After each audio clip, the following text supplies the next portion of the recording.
James and the Tar Wagons. Toby and Henrietta enjoy their job on the island of Sodor.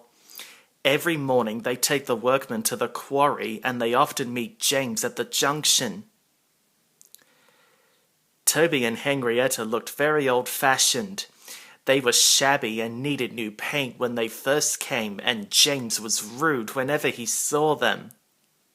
"Ugh, what dirty objects," he would say as they passed by. One day Toby lost patience. "James," he said, "why are you red?" "I am a splendid engine," replied James loftily. "I am ready for anything. You never seen my paint dirty." "Oh," said Toby innocently, "that's why you once needed bootlaces, to be ready, I suppose." James felt redder than ever and snorted off. At the end of the line, he left his coaches and got ready for his next train. It was a slow goods, stopping at every station to pick up and set down trucks.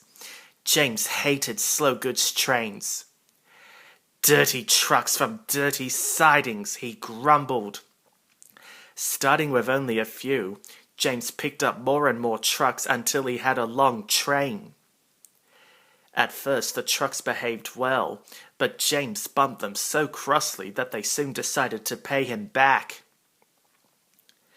They went over the viaduct and it wasn't long before they reached the top of Gordon's Hill. Heavy goods trains should wait there so that the guard can pin down their brakes.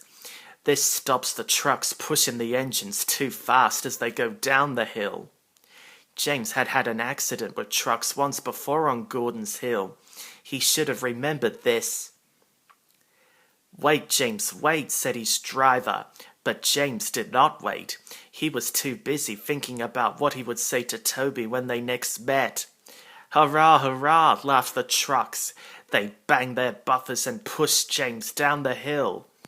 The guard tightened his brakes. On, cried the trucks. "I've got to stop, I've got to stop," groaned James.